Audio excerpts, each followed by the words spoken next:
Hi guys, glad to have you on board again today. We'll start with the economic calendar. Today we have some big things to come.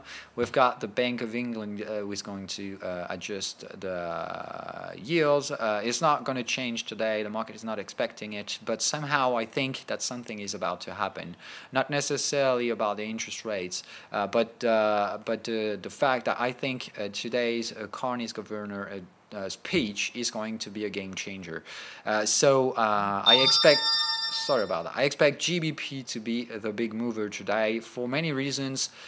First of those, my personal feelings out of the experience I have. I think that GBP is testing a very dangerous level right now, and I think that this will provide a reversal. So today is big day for GBP. I'll watch this one very closely. If it confirms the reversal today with a beautiful daily candle close, then I'll get to fully leveraged position on this one.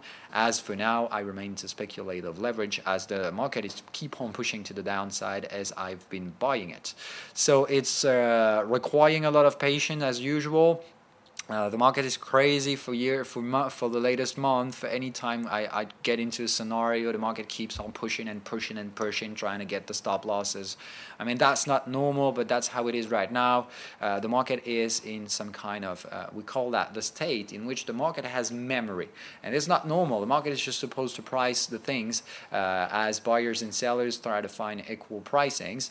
But right now, it's like the market has memory. I mean, the market has been going to the downside, and let's keep on pushing all the way down until we can go further enough, and then we'll go pushing it all the way up afterwards. So it's crazy kind of pricing right now. We're trying to get as far as we can, either bullish or bearish. So that's not the best case scenario for speculators like me. But anyway, I can still manage to make nice gains out of this. But it's just that finding the perfect top or perfect bottom is something I've been failing to do for the latest month, as I've been doing it for years previously.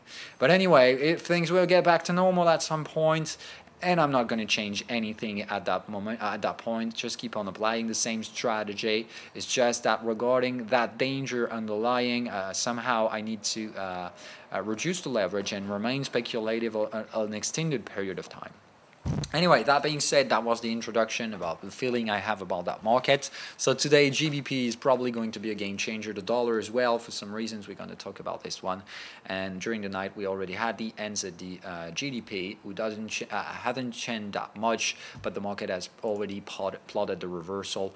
So this is a great thing. So I think today we're about to push the dollar to its maximum level, but we'll talk about that right after the BTCUSD, which will be flushed out pretty fast.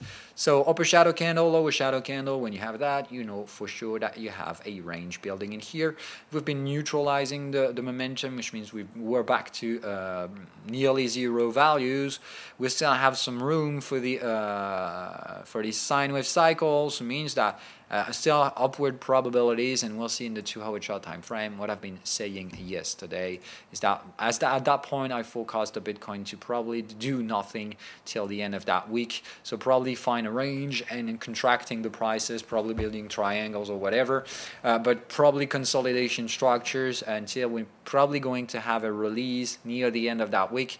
So I expect the price to do literally nothing until probably mid Sunday or something like that, in which we could have some sense of finality until the end of that week. Either the bulls take it over to handle a bullish candle close on the weekly candle, or the bears took it over once again, which we have to trigger the stop losses in that case, and probably expect a bearish next week.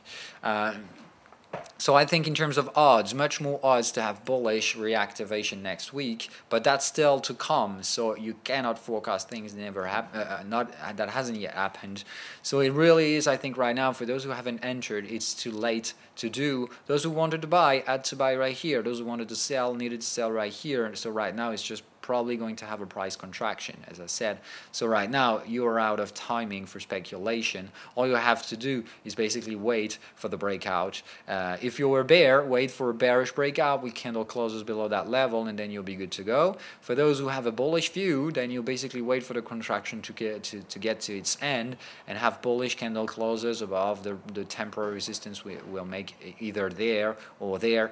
And whenever you have that, you get into the game by a breakout trade. trade, putting a stop loss below the latest support with a tiny leverage, and you basically buy here to get there with a stop in here, or selling here with a stop there to go lower. Okay, so it's pure and simple right now. Wait too late to trade, wait for breakout signals, and just be patient. Okay, patience is essential in trading. I remind you about that every time. So we don't need to talk about Ethereum or IOTA, still thinking that everything is following the Bitcoin right now. It's the game changer, and until we haven't figured out what to do with that support, either holding it and getting back to the previous resistances or breaking it down to go lower, it's still too dangerous to get into trading altcoins.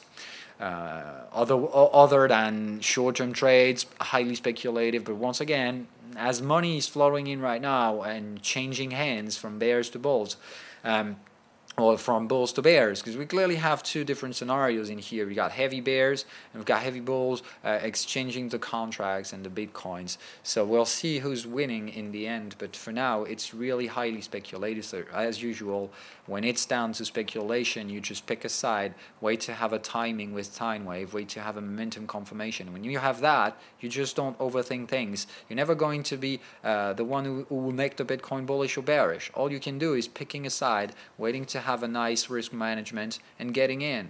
It's just simple as that. And if you're wrong, who cares? You take the loss. If you're right, you take much more gains than the loss you could take. It's simple as that. So moving on to interesting things. First, get to GBP. So GBP/USD reaching out to the target I was expecting as we speak. We're right on it. Absolutely no signs of momentum reversal right now. But as you can see, we've made higher high previously. We're in a bearish scenario. Sine wave is in the reversal zone, so I expect the price to trigger a bullish pattern in here. Probably a taking profit or an exit. We'll see about that. Probably is going to be an exit, actually, if I can guess about my scenario. So the overall time framework is this, I guess.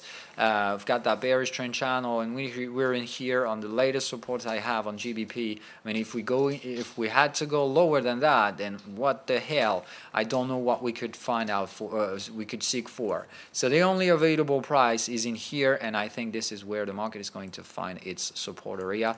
So these are the main reasons that project me into thinking that the GBP/USD is going to find a mean reversal today, meaning that we're probably going to do a V-bottom. Mark Carney is probably going to help us break resistances, and I think we're going to have a brutal V-bottom structure reversal. In the overall theme, I think this is going to build a rounding bottom structure. As you can see, very brutal reversal in here, not a single pullback. That's not normal pricing, and whenever you do that, generally you have pullbacks to reach out for those price once again. And as I think that in the long run, the GBP is bullish and is heading to, well, those price areas, when I see that, generally it means that we're probably going to make a rounding bottom structure. So it's a very long run thing. You need to be really patient to trade that. And generally the price structure in the Elliott wave projection is generally you make a fifth wave extended in those kind of scenario. So it's basically accumulating, getting back to reversing the trend slowly, bite by bite, and in the end taking all the stop losses. So for those who are trading trend trading only, be really patient. Don't get into this. It's only for speculators right now, and for a long period of time, let's say a couple months to a quarter, and then you'll probably get the trendy release in which I'll be fully leveraged, and those who only want to trade trends will have to wait for this. Moving on. So the dollar is the game changer right now. We are entering right into the reversal area I was expecting. I wait to have the confirmation from sine wave and momentum, but we are right into the reversal area. If the dollar is reversing, I bet GBP is going to be the best, the big winner in the game. So I strongly expect to have this triggering pretty soon. So being patient right now, but I think that shorting the DXI is going to be a pretty nice choice to come. So waiting for a signal, but this one is definitely going to enter into the portfolio sooner, more sooner than later. It's just now waiting for a signal kind of trade. Regarding the AUDNZD, pretty well right now. We've been reversing, as I said, mean reversal as once again, but we're overlapping the previous resistance right here, which was support and now become resistance. So it's normal to execute some volume in here, but as you can see, sine wave is now giving only bearish momentum. Sine wave's not bearish at all. We're in a bearish cycle, but it's weak bearish, which means we're probably good to break this one down. Finding near resistance, we got a tiny resistance in here, but not necessarily going to do the job to me, as the momentum is showing divergent signals, but it's pretty weak divergence. As you can see, the momentum is clearly bullish right now. We've been reaching to overbought area, so I'm not going to take that divergence for a valid signal. Most likely going to break that down and keep on pushing upward till we get to that trend line, bearish trend line in here. So I hardly either we consolidate a bit, but I think we're not going to get any resistance in that market until we get to that trend line. So I don't see that many risks right now on the AUDNZD.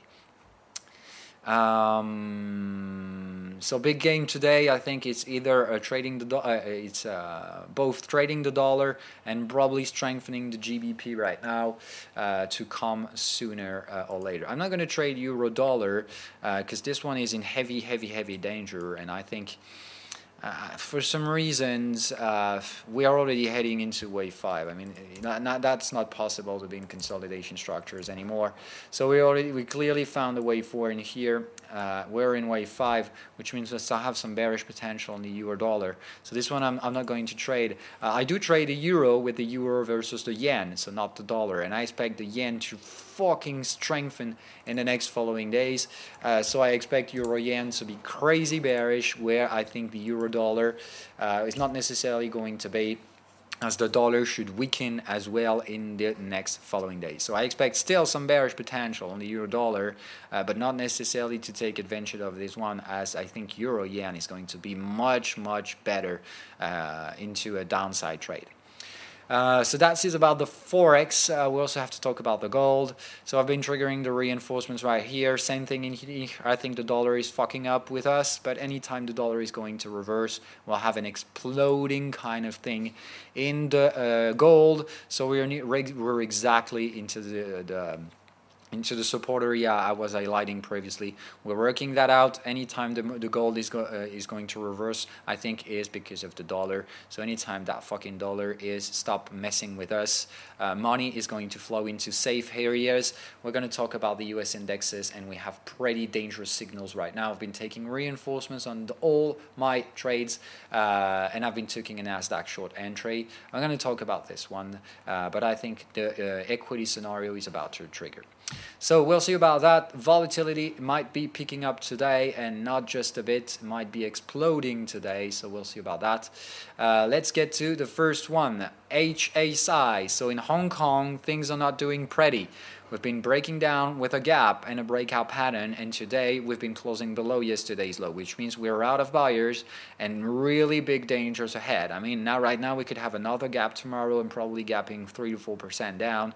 It's not going to be pretty. And the US market is not going to survive that, I guess. It means that the US market has been anticipating things to do great, and they're not, which means I have probably to reinstate the price to normal values, and probably this is going to be done with a lot of noise. So I expect strong mean reversals in the equities today, with the US equities first to be the weakers. We'll see about that. Sorry about that. So once again, we've got great troubles. Look at that. I mean, the US indexes are barely falling today. We're already 1% down on the euro indexes. Something is obviously wrong once again. It's not what it's supposed to be. We should lowering the pace in the eurozone and be a lot weaker than that in the US zone, and we're still seeing the opposite. I mean, the market is so biased right now that this is literally going crazy. So we'll see how long this dipshit can go, but as you can see, Wall Street's just picking the money out of the eurozone to hold with their pricings, and it's not going to be lasting for a long period of time. I think at some point money is going to flow away from the US market, and it's not going to be pretty. Now, in terms of equity or stock prices, Tesla is still short in this one, Apple as well, Google, not going to take this one for now. Still being patient, but we're probably going to validate a triple top structure. At least this one I don't want to be a seller in here. I've been waiting for a signal in here, didn't have it, so no trading. I'm out, no validation. So Google's not possible to trade for now until it gets to eventually make a reversal. Facebook, I'm still in this one, even though it made a 2% day yesterday. I don't fucking give a shit. I'm short on this one, and I think it might collapse in the next following days. So waiting right now, and we'll see how it goes. I think this is a false breakout, so I expect the market to reverse this one and wrong foot those who've been buying the market top. Nvidia, I might consider reinforcing this one. I'm already short on that one. We've had a pullback, wave 2 kind of pullback, so I expect this one to fall apart today again. So we'll see. If that's the case, then I'll get to fully leveraged position and confirmations, meaning that right here is the validation level. If we go lower than that, it's price confirmation, so we'll get to leverage position, or at least confirmation, lowering the stop loss, putting reinforcements, not getting over leveraged on stocks, but I think putting some more stocks in the downside. And Boeing, this one's really messing around. I know it's way too late to get in here. I was expecting in here to get a pullback. I'm not having this one. So it's really either entering with a bearish breakout, meaning very few amount of stocks and very large stop loss. That's a possibility to do, but we're right in the middle of a possible big range. So shorting right now is not the best choice. I mean, I forecast this thing to fall apart, but if for some reasons the equities were not to be bearish, then might be trading inside the DOM zone. I mean, if this is just a big range, you'll be trading inside the DOM zone, and that's not the best choice to do. So I'd rather like to wait into Boeing right now instead of just taking blind entries. So General Electric as well is being into great danger, but the equity is not doing that bad actually. We're trying to make that bearish breakout. We're going to see that on a daily perspective. It means that trying to bearish breakout on the H2 time frame out of an exit on the daily. So highly suggesting contrarian informations, strongly suggests that we might build a range right now, and I think that we're trying to test the bottom of that range, so probably going to have a double bottom structures in here. So I wait patiently. I keep that one in the portfolio no matter what. I take this one long run, so long time, and I expect the price to go back there, and I see no reason not to. So for now, I think we still have way better, a very good risk-reward ratio. And for now, my stop losses are paid by the previous gains I've been making, buying in here and taking the profits there. So the stop loss is paid, so I'm not going to lose money in this. All I can lose is the money I previously won. So I like to take that risk, and we'll see how it goes. We had a double bullish signal validated in here. We had the momentum, so we had everything to go to the upside. Somehow the market decided to reverse. But if we had to go to danger places in terms of equity pricings in the US zone, then you have to know that this will be considered as a safe haven with a very cheap price like that. It means that if we're holding that support, bulls will jump in no matter what. So we'll see how it goes in the next following days. That's basically all I had to tell you guys today. So it's dollar is a big game changer today, and GBP might be as well, but needs to wait either for the rates to change surprisingly, or for Mark Carney to give an unexpected speech later today. Now I'm going to take your comments. Is there technical reasons you always use 2 hours or not? Yes, it's not. No, it's not a technical reason. It's just a personal reason. As I said, you need to pick up the time frame that suits your trading time frames. I'm very confident with the 2 hour chart time frame, because all you need to respect is to have at least 8 times spread between 2 time frames. It means that 2 hours in daily needs to have at least 8 times. So it's good. You have more than 8 candles, 2 hour candles inside the daily candle. 15 minutes to 2 hours, perfectly 8 times ratio. And I'm confident with that because this is swing trading. 2 hours, you're going to get 2, 3 trades a week at best, no more than that. If you do trade daily, you're going to get 2, 3 trades a month. If you get to trade 15 minutes, you get 2, 3 trades a day. Okay? Maximum.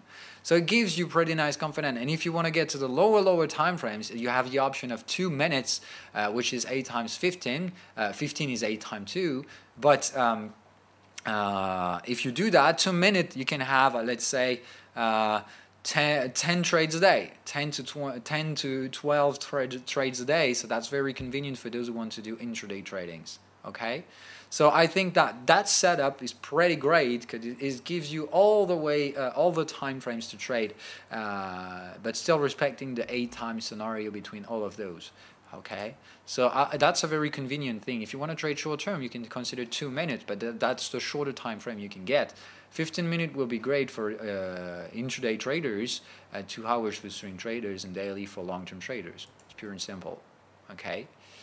And as always, you take care of the context on the higher time frame. If you're trading swing, have a look at what they're doing in the long run. If you're trading intraday, have a look at what the swing traders are doing. If you're trading pretty much intraday scalping, have a look at what the intraday traders are doing. It's pretty simple. Consider that long term, swing, intraday, short term. Okay, that's really simple. Okay. And then if you do trade daily, you have a look at the weekly chart, which is going to be really long-run scenarios and long. I mean, economic cycle kind of trades. Now, anyway, also other questions. Tia has been on spot. Thanks for your expertise. Thanks. I like to be precise, and in that case, that was purely the plan. Okay, so thanks for the update. Can you explain about what you consider crazy leverage when you say level 5? Okay, level 5 times means that when the asset is going to move 1%, my equity price is going to move 5%. Do you get that? It's pure and simply that. That is the easiest way to explain leverage. Okay, then you have to calculate this, but the easier way to get that into your head and understand what leverage is that. Leverage 5, if the asset moves 1% up and I've been buying it, I'll take 5% gain. If the asset is moving 1% down as I've been buying it, I'm losing 5% equity. Pure and simple. Thanks for the updates. Thanks for your really nice work. You could tell us about your background. How long did you start trading, and how did that go in the first place? You know those answers. I've answered that a lot of times inside the Discord. It's even in a pinned message. I'm not going to get to this. I'm going to drive you to the actual prices you want to get. So you take the Discord and you get to random questions and pinned messages, this is among the frequent questions. These are the questions you guys are sending me like 10 times a day. Okay, so first, before sending me a message or ask me a question, have a look at the frequent questions.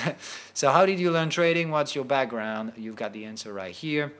Like every pro trader I came across, I haven't been into any formation or coaching into trading, neither have done any economic school. Basically put my hands on dirt and learned the hard way, making mistakes like you will, losing money like you probably already did or will do. And regarding my background, well, my dad was a trader, most like an investor. Don't call it. I wouldn't call it a trader. He's not doing he's not speculating like me. My father was an investor. And despite that, nothing has led me to this career. I'm a self-taught person. I've nearly always been first in class without working hard. But I also never found my way at school. So went to various domains: electricity, mechanics, socials, agriculture, whatever. Finally became a musician, and now I am a trader. Okay, so I pretty much have a very varied scenario or background. It's not the usual kind of guy, but that's how it is. That's where I am, and I wouldn't change that for a bit.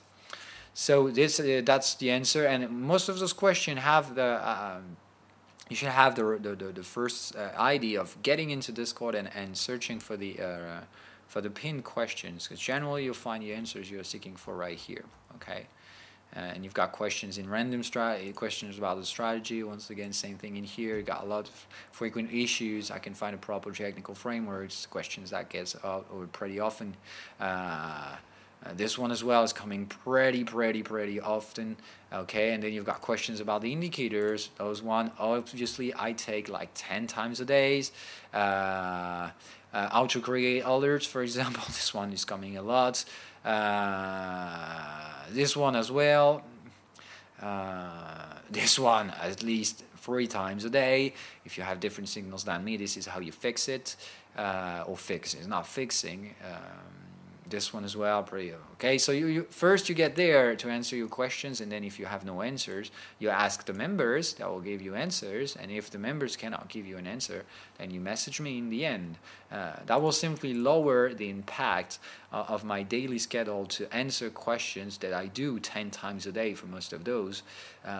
So either you'll get a faster answer, and I'll save some precious time. So really, I invite you to do it. So Netflix is completely ridiculous. Parabolic runs remind me on a cryptocurrency. Oh, no shit, Sherlock. Yes, Netflix is going to crash at some point, but right now we need to be patient. I remind you how to trade crazy bubble mode. You don't go against that. You just wait for that thing to collapse, which means you need to wait for volume to pick up, and it's starting to do right now, but not enough. You need to see the price slowing, meaning ranging 2 or 3 days in a row, not breaking the highs or slightly breaking the highs, but not managing to make close above the previous highs, okay, in a row. You wait for this for 3 consecutive days at least. You need to have pickup in volume. The 3 days need to have volume above the 20-day moving average. If you have this, it's pretty great. When you have that, you take the bearish engulfing. Oh, sorry about that. So you take the bearish engulfing structure, and you're gonna fuck up all the bulls who've been buying this shit at heavy pricings. But this is clearly a bubble trading. Nothing to say more about that. This is not possibly going to last. It's going to end very bad, and you don't want to be a buyer in that case. So waiting is the only solution right here, but obviously we're going to be into that trade when it's going to fall apart. But right now, just let it go. Guys who want to buy Netflix at stupid pricings, let them do it. They might take short-term trades and short-term gains. Let them take them. We're gonna take their money later. Okay. So anyway, goodbye guys, and see you tomorrow.